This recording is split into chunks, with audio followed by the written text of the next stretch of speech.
Shalom, sahabat podcast. Kali ini kita kedatangan tamu yang luar biasa, Bapak Lambo Panjaitan.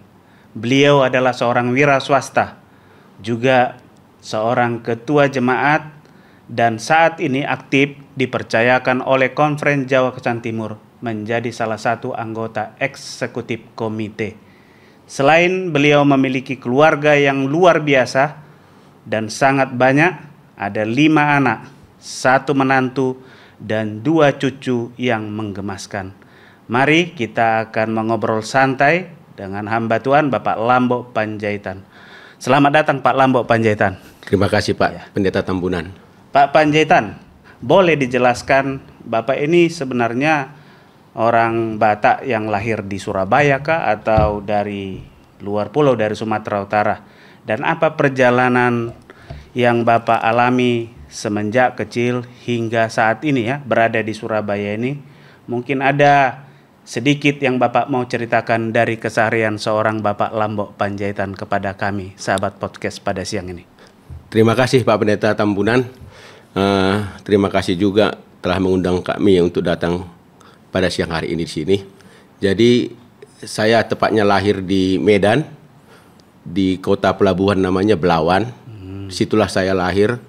Dari mulai kecil sampai besar berada di sana, di lingkungan yang amat keras karena daerah pelabuhan pada saat itu. Iya, betul. Lalu puji Tuhan, saya juga tidak tahu rencana Tuhan seperti apa. Akhirnya oleh seorang rekan ayah saya di Surabaya ini, saya dibawa untuk merantau ke Surabaya, dipekerjakan di sini. Dan keseharian saya pada saat itu, saya tidak pernah berpikir menjadi Advent. Saya menjalankan rutinitas saya juga sebagaimana biasanya. Jadi kehidupan saya seperti di kampung, sama seperti di perantauan ini sebelumnya. Ya, ada kenakalan, ada kejahatan. Lalu saya berkenalan dengan seorang wanita pada saat itu, cantik, ya, cantik sekali menurut saya. Saya berkenalan, saya melihat wanita ini sepertinya dia mau berkenalan dengan saya, padahal tampang saya jelek amat juga ya kan, tapi bersyukur wanita itu mau. Nah, tetapi ketemu ada yang aneh saya perhatikan, dia harus tepat waktu. Jadi kalau kami janji jam 12 siang, ya harus jam 12 siang, seperti itulah. Dan itu terus rutinitas. Jadi, dan dia ceritakan agamanya ini yang nggak pernah saya pikirkan. Agamanya Advent, katanya beribadah hari Sabtu, namanya hari Sabat. Dia ceritakanlah makanan-makanan yang dilarang, dan itu semua kesukaan saya. Jadi itu membuat saya, wah ini perempuan bagaimana ini? Ya tapi cantik, begitu.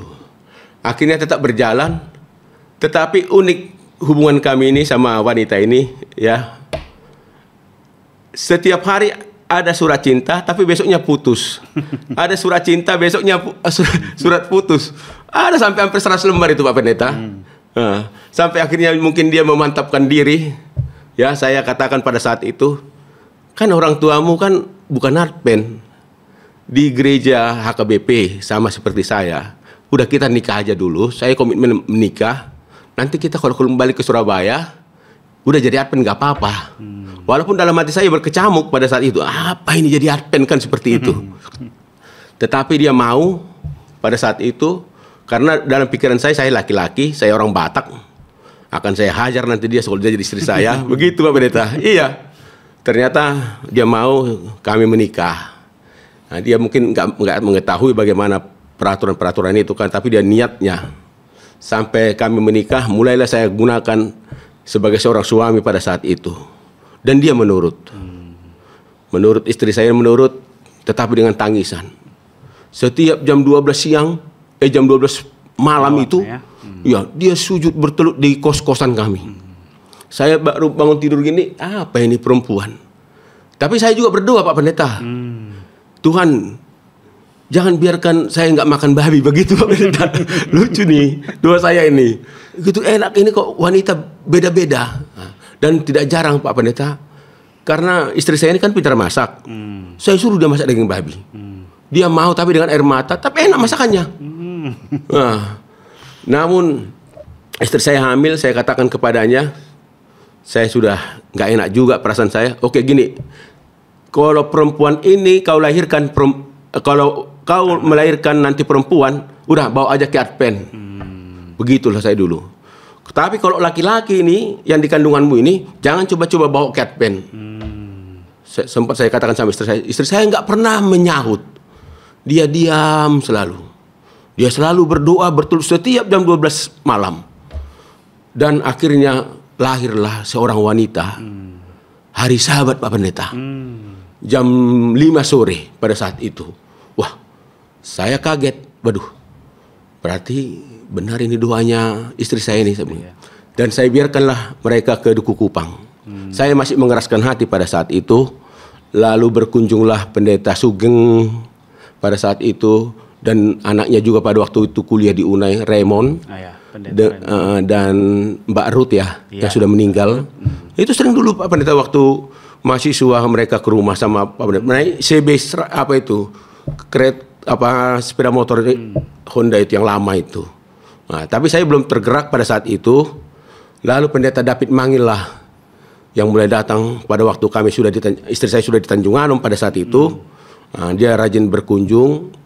Akhirnya saya menyerahkan diri saya untuk dibaptis pada saat itu. Itu singkatnya, tapi walaupun banyak peristiwa sebenarnya, tapi supaya mempersingkat terkeso ini, sampai disitulah saya dibaptis tahun 1996, tanggal 26 November saya ingat benar itu Pak Pendeta. Puji Tuhan, tidak banyak juga umat-umat Tuhan yang menghafal hari baptisannya, tetapi Bapak mengingat karena itu adalah hari yang bersejarah ya. Amin, buat amin. Iman dari Bapak Lambo.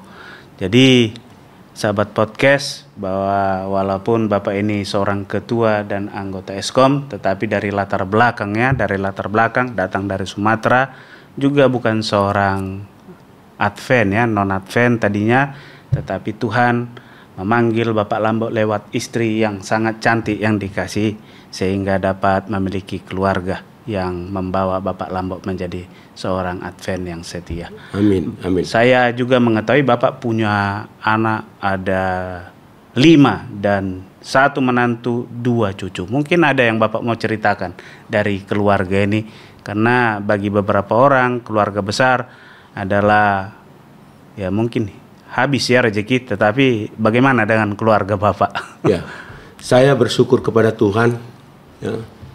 Setelah saya menjadi Advent, sebenarnya banyak pekerjaan yang saya tinggalkan untuk hari Sabat ini. Saya mencoba untuk setia. Memang saya tidak pernah hengkang setelah menerima baptisan. Karena pada saat itu Pak Pendeta banyak yang tahu saya akan Advent. Dalam arisan-arisan keluarga juga, saya katakan saya mau makan daging babi sebanyak-banyaknya. Karena Sabat depan saya tidak akan memakan itu, dan itu komitmen. Dan benar sampai saat ini puji Tuhan, hari Sabat saya nggak pernah bolong, kerjaan saya tinggalkan. Tetapi Tuhan maha baik ya. Akhirnya kami mendapatkan 5 orang anak-anak, 4 putri, 1 laki-laki ya, 1 laki-laki. Dan makanya setelah saya Advent baru dapat laki-laki yang dikasih Tuhan. Amin. Amin. Baru perempuan 5. Jadi kelima anak saya ini dengan tentunya pergumulan kami membesarkan mereka, memelihara mereka, dan jujur kami mengajarkan mereka walaupun tidak pakai buku Ellen G. White, tapi cara-cara Advent itu yang kami dapatkan dari pelajaran-pelajaran rumah tangga tiap pagi sekolah Sabat itu sangat berguna Pak Pendeta. Amin. Amin. Dari situ kami banyak ilmu di dalam mendidik kesabaran, mendidik anak ya, nggak harus rupanya lagi dengan pukulan-pukulan, tamparan. Ternyata dengan rangkulan itu jauh lebih bermakna ya. Dan hubungan suami istri kami pun selalu dipulihkan pada hari Sabat. Nggak jarang kita bertengkar juga kan. Nah, tapi pada waktu kita sama-sama mendengarkan acara rumah tangga, makanya saling senyum, akhirnya cepat berdamai. Seperti itu. Jadi anak saya 5, pada waktu mereka kecil-kecil, wah kami pontang-panting membesarkan mereka, tapi tetap setia. Kami bawa sepeda motor 1 ya, sampai bonceng 4 orang, belum lagi makanan mereka di sepeda motor yang lama itu pada saat itu kami bawa semua, karena memang di Tanjung Anom seperti itu dulunya ya. Jadi pada waktu kami pertemuan guru-guru sekolah Sabat, dulu itu istri kasih makan anak-anak. Nah, itu kami sempat ngalaminya itu. Jadi tidak ada lagi yang tinggal. Dan karena kadang-kadang tidak terpantau, saya pernah anak-anak ini saya sekolah sahabat selesai, tengah 9 saya jemput langsung mereka bersama-sama. Jadi jam 9 kurang sudah sampai di gereja. Jadi nggak pernah terlambat kami pada saat itu. Dan kami merasakan hal itu sampai saat ini. Tuhan memberkati anak-anak saya sudah lulus 4 sarjana dan 1 sudah menikah. Amin. Dan anak saya yang terakhir si Immanuela paling ragil, paling bontot, dia semester 5 sekarang di UNESA. Dan saat ini anak saya yang nomor 4 sedang menempuh S2-nya di UNAIR ya. Dan mereka semua sudah bekerja dan anak saya Samuel ini sedang mempersiapkan usahanya walaupun saat ini masih kecil-kecil lah seperti itu Pak Pendeta. Betul-betul keluarga yang luar biasa yang memberikan influence yang baik kepada kita, bahwa mungkin tidak banyak hal-hal yang dipelajari, tetapi pada waktu menerapkan apa yang didapatkan dari pelajaran sekolah sahabat kah, renungan pagi kah, dipraktekkan di dalam kehidupan keluarga sehingga anak-anak ini tetap diberkati oleh Tuhan. Ada 5 anak, 2 cucu yang luar biasa. Kalau boleh berbagi Pak, Bapak kan juga seorang wira swasta juga ya. Banyak orang berpikir bahwa Bapak langsung kaya waktu datang ke tempat ini, tidak memulai dari nol. Atau mungkin Bapak anak seorang kaya dulu dari Belawan, saya tidak tahu. Jadi apa yang usaha Bapak jalankan saat ini, dan apa pengalaman terberat yang Bapak rasa pada waktu berwirausaha ini? Mungkin sahabat-sahabat podcast juga ada yang mengalami hal yang sama dan lemah, bahkan memilih untuk undur. Tetapi melewat pengalaman Bapak Lambo pada hari ini, siapa tahu mereka dapat mendengarkan bahwa wirausaha juga ada prinsipnya sehingga Bapak merasa diberkati. Selain tadi on time dari istri ya, anak-anak tidak pernah meninggalkan sahabat dan on time. Mungkin di dalam wirausaha apa yang Bapak mau sampaikan? Mungkin ada pengalaman. Oke, puji Tuhan Pak Pendeta.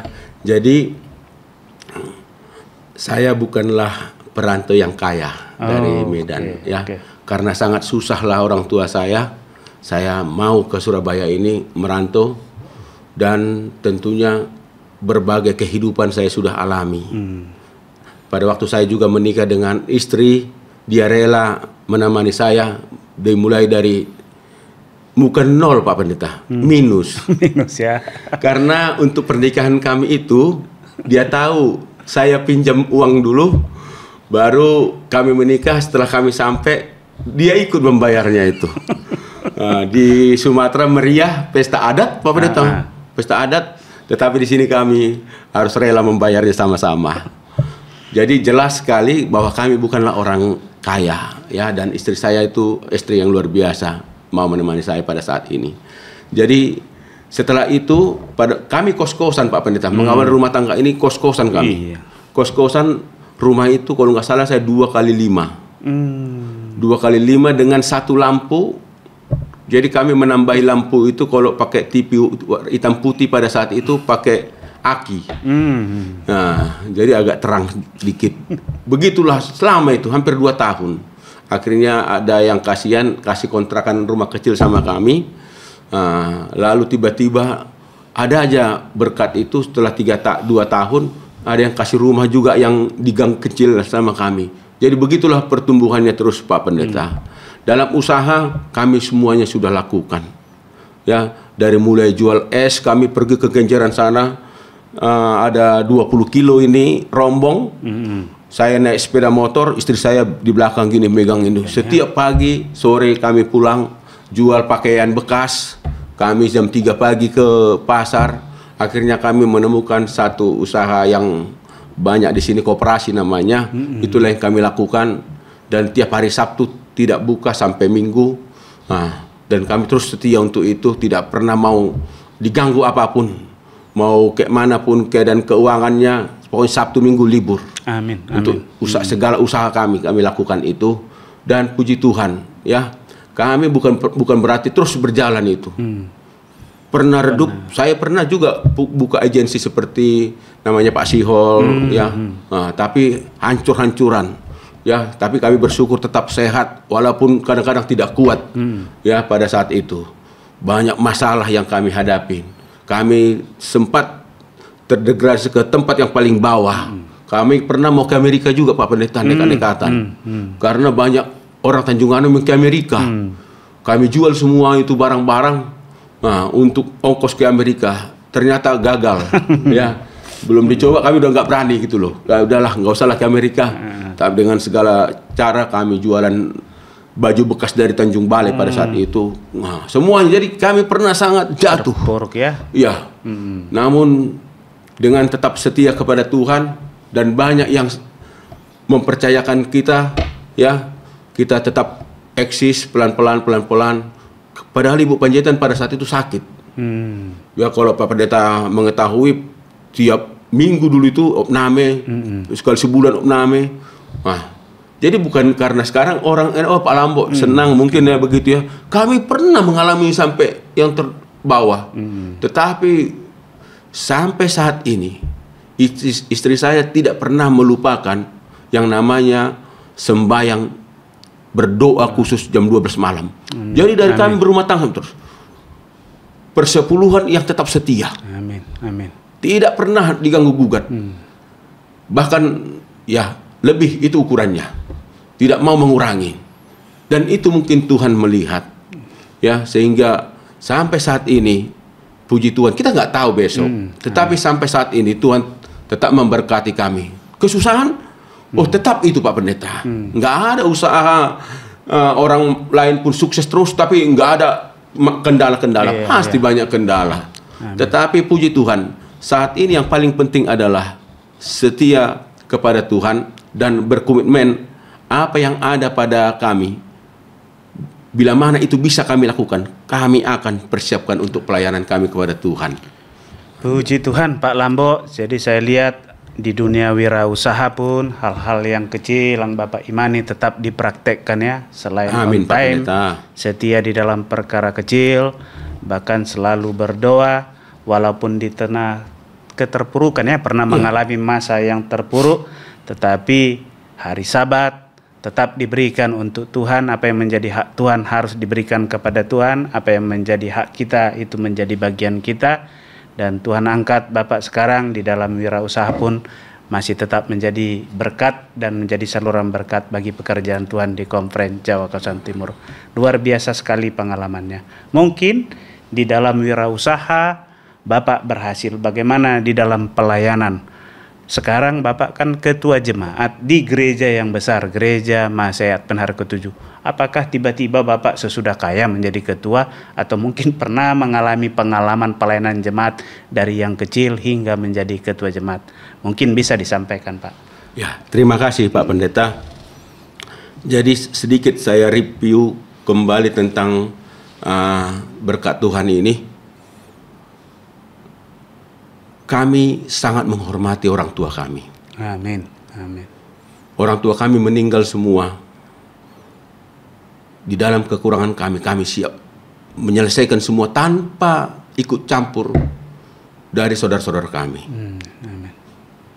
Dan pada waktu mertua saya juga sakit parah, mertua perempuan, setiap minggu istri saya sanggup ke Medan. Pak Pendeta tahu itu pada saat itu. 3 bulan lebih tiap minggu ke Medan, tiap minggu ke Medan. Karena begitu berbaktinya sama orang tua. Dan pada waktu orang tua saya pun meninggal di Surabaya, kami semua membiayainya. Jadi itu sebabnya mungkin Tuhan melihat hal itu dan Tuhan menggantikannya. Amin. Setelah itu begitu banyak berkat yang kami terima. Kami tidak menyangka hal itu segitu luar biasanya. Dan kami imani ini karena memang kami berbakti kepada orang tua. Dan Tuhan memperhatikan. Di samping itu kami setia kepada Tuhan. Nah, pada saat ini saya paling anti seseorang itu menjabat sebagai pejabat gereja oleh karena kekayaannya. Pak Pendeta tahu itu pada saat pernah di Jemaat Tanjung Anom. Saya mau dipilih itu yang benar-benar dia punya komitmen pelayanan. Itu sebabnya saya senang-senang saya siapapun bisa menjadi ketua. Amin. Tidak melihat karena dia hebat kaya ya dia ini, tidak. Dan saya pada waktu pertama sekali ketua memang di luar itu. Tetapi kita nggak tahu, puji Tuhan berkat itu ada sama kita. Akhirnya proses ketua itu ya karena memang kita makin aktif, orang mempercayakan kita tetap sebagai ketua jemaat. Dan satu hal yang pasti bagi saudara-saudara sekalian, saya tidak pernah mau ketua selamanya. Ya, paling lambat 2 periode saya ketua, saya berkomitmen mundur jadi ketua. Harus digantikan orang lain supaya ada tetap kesinambungan dan regenerasi di dalam gereja. Tidak pernah saya mau untuk terus. Bahkan departemen sendiri pun saya tidak mau terus. Harus, ayo mari kita bersama-sama bertanggung jawab dengan sebuah jemaat ini. Apalagi jemaat besar, masa itu aja ketuanya. Nah itu, jangan, saya pernah komitmen ini, mengungkapkan ini, jangan iis ketua itu saja begitu. Jadi harus ada pergantian. Itulah yang saya mau, Pak Pendeta. Dan pada waktu saya di Exkom, Pak Pendeta sendiri, saya selalu jangan. Saya majukan orang lain, Pak Pendeta. Menjadi utusan pun majukan orang lain. Tapi itulah saatnya rupanya teman-teman pendeta juga pada saat itu melihat saya mampu. Karena saya merasa diri saya ini minim sekali. Ya, tetapi 5 tahun ini sebagai anggota Exkom, saya tidak pernah menyia-nyiakan pilihan dari teman-teman pendeta menjadi Exkom. Saya bisa bersuara, saya bisa berbicara di Exkom. Bahkan saat ini saya menjadi utusan dari anggota awam untuk konferensi Uni Indonesia Tengah pada tanggal 24 November ini. Puji Tuhan, komitmen Bapak di dalam pelayanan juga dapat menghimbau serta memotivasi juga pelayan-pelayan Tuhan yang melayani di gereja ya. Di gereja baik sebagai ketua atau pelayanan apapun. Kalau boleh kita juga harus ada regenerasi dan kita bisa berkembang. Yang lain juga bisa berkembang. Amin. Untuk melayani Tuhan. Semakin banyak yang melayani, harusnya gereja itu semakin bertumbuh. Amin. Ya. Dari kesibukan Bapak, saya melihat Bapak ketua jemaat, tentu banyak yang harus dikerjakan sebagai ketua di jemaat yang besar, baik pelayanan perlawatan dan lain-lain. Sebagai anggota Exkom juga ada banyak, bahkan sekarang dipercayakan untuk mewakili anggota awam ya dari KJKT untuk menjadi eksekutif komite ya dalam konferensi agung nanti di Uni Tengah. Lalu sebagai wira swasta, dan saya tahu Bapak pekerja keras dari pagi sudah mulai bekerja untuk melayani sebagai kepala rumah tangga dan sebagai ayah dan juga sebagai tulang punggung di tengah-tengah keluarga dalam wira swasta. Saya lihat sepertinya waktu yang Bapak gunakan sangat terbatas, sangat terbatas. Tetapi dengan kesibukan dengan semuanya itu, Bapak bisa membagi waktu, usaha, keluarga, dan pelayanan untuk Tuhan. Mungkin ada tips yang Bapak mau sampaikan, kok bisa membagi waktu, padahal sangat sibuk dan padat itu, sehingga perjalanan pelayanan, wirausaha, bahkan sebagai kepala rumah tangga dapat berjalan dengan baik, agar dapat dipelajari oleh sahabat-sahabat podcast. Ada yang Bapak mau bagi? Ya, terima kasih Pendeta. Sebenarnya di dalam setiap melangkah saya ini semua tertuju istri dan keluarga. Amin. Jadi semua persetujuan istri dan keluarga. Saya kemanapun selalu persetujuan istri dan keluarga dan bersama-sama. Mengapa ringan pelayanan itu? Karena selalu membawa keluarga. Saya tidak mau kecuali ada tim penginjilan mau berangkat ke satu daerah, memang kemungkinan istri keluarga nggak ikut. Tetapi kalau saya diajak untuk pelayanan ke satu daerah, saya pasti membawa minimal istri dan hampir terus lengkap. Jadi tidak ada yang ketinggalan. Jadi itu sebabnya ringan pelayanan saya, Pak Pendeta. Amin. Ya, ringan karena rasanya bagaimana saya melayani kalau anak-anak saya nggak tahu di mana mereka di Sabat ini. Walaupun beribadah di Tanjung Anam saya tahu, tapi setelah itu nggak tahu. Tapi kalau sama-sama, sama-sama pelayanan, sama-sama potluck di situ, kita melihat, habis itu di mobil kita boleh bersanda gurau, berbicara satu sama lain. Seperti itu Pak Pendeta. Dan untuk tugas-tugas Exkom dan apa segala macam, itu tentu Kalau sudah bersama dengan istri, ada persetujuan istri rasanya menyenangkan untuk melakukan itu semuanya. Itu Pak Pendeta. Luar tipnya. biasa sekali ya.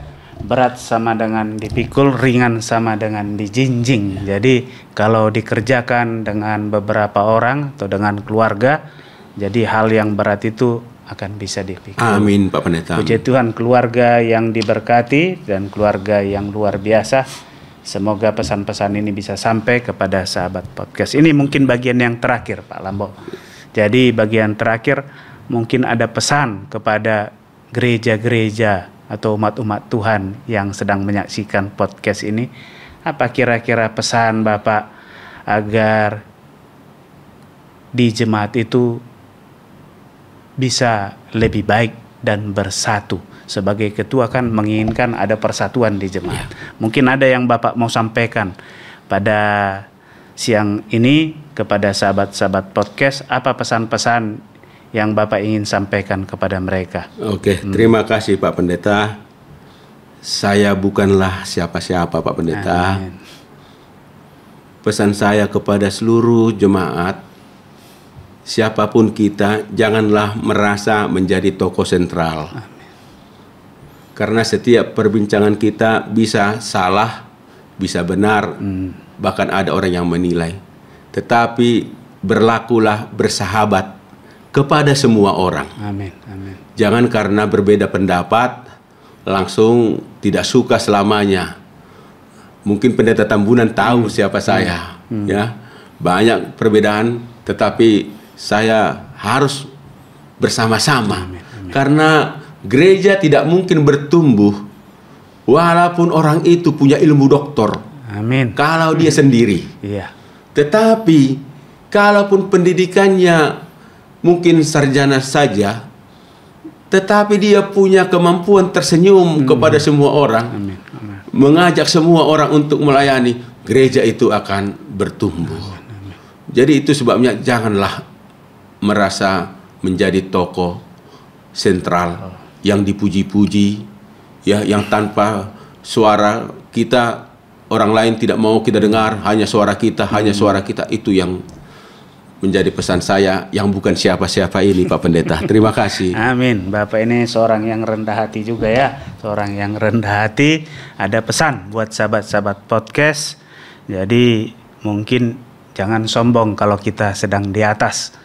Kalau kita sedang melayani apapun jabatan kita, karena tanpa persatuan semuanya itu tidak akan ada artinya. Dan keberhasilan bukan menjadi milik kita. Karena semua harus bersatu, satu tubuh. Dan terakhir Pak ini, terakhir dari yang terakhir, apa harapan Bapak Lambo untuk umat-umat Tuhan, khususnya orang-orang muda, sahabat podcast yang masih muda, yang ada di gereja untuk masa yang akan datang. Jadi kan Bapak harus mau mendelegasikan sekarang ketua, tapi besok-besok mungkin kita akan regenerasi, akan muncul ketua-ketua yang baru dari orang-orang muda ini, akan muncul orang-orang yang bisa membawa gereja itu lebih baik. Apa harapan Bapak untuk sahabat-sahabat podcast, khususnya orang yang lebih muda dari kita, untuk gereja di masa depan ini? Kira-kira ada harapan Bapak? Oke, sebagaimana di jemaat saya selalu berkomitmen kepada seluruh orang-orang muda. Bagi semua jemaat, terlebih yang menjadi merasa tokoh-tokoh gereja, gunakanlah orang-orang muda semaksimal mungkin di gereja. Amin. Amin. Kalaupun menjadi ketua orang-orang yang lebih tua, tetapi departemen-departemen itu biarlah dipenuhi orang-orang muda. Dan tentunya kita harus mengalah untuk itu. Karena mereka punya karakter yang kuat, wawasan yang terkini. Iya. Ya, di dalam segala global. Saudaraku, di Jemaat Tanjung Anom, 70% pemuda bisa berkhotbah. Amin. Sangat lancar berkhotbah. Dan memang saat ini ada pendeta Tambunan pada saat itu diulangi dengan pendeta Del Sompotan. Ya. Jadi leluasa, ya, leluasa menyampaikan firman Tuhan, dan mereka memegang jabatan-jabatan departemen. Jadi bervariasi di Tanjung Anom itu menjadi majelis jemaat, dan mereka tidak pernah sungkan untuk berpendapat. Kita yang harus ingat, orang-orang tua harus mengerti, mendalami pikiran orang muda. Jangan merasa, kamu masih anak-anak, kamu masih terlalu kecil mendikte saya sebagai orang tua. Jangan sampai keluar kata-kata itu. Tetapi bimbinglah orang muda menuju sukses di dalam segala pelayanan mereka. Kalau ada yang kurang, arahkan mereka. Begitu Pak Pendeta. Puji Tuhan, ada pesan dan harapan dari tokoh kita pada siang hari ini. Pesannya, jangan mau menjadi tokoh sentral di dalam pelayanan. Harus ada regenerasi. Harapannya adalah gereja harus memiliki tokoh-tokoh orang muda yang mau melayani di gereja, agar gereja ini selalu update dan terkini dan bisa merangkul orang-orang muda yang belum aktif, sehingga gereja ini tidak mati karena dipenuhi oleh orang-orang tua. Amin. Tetapi ada orang-orang muda. Sahabat podcast, terima kasih karena sudah mengikuti podcast kami pada hari ini. Terima kasih Pak Lambo sudah berbagi cerita, menjadi inspirasi bagaimana perjalanan hidup beliau dari seorang yang bukan Advent tetapi dituntun oleh Tuhan, seorang wirausaha yang mulai dari minus lalu diberkati dan menjadi saluran berkat, seorang ketua jemaat yang selalu rendah hati, yang rindu ingin regenerasi agar orang-orang muda juga dapat melayani hal yang sama dan merasakan pelayanan yang sama dengan Bapak Lambo. Sahabat-sahabat podcast, semoga cerita ini menjadi berkat buat kita semua. Sampai jumpa di episode berikutnya. Saya Pendeta Tambunan undur diri. Tuhan memberkati.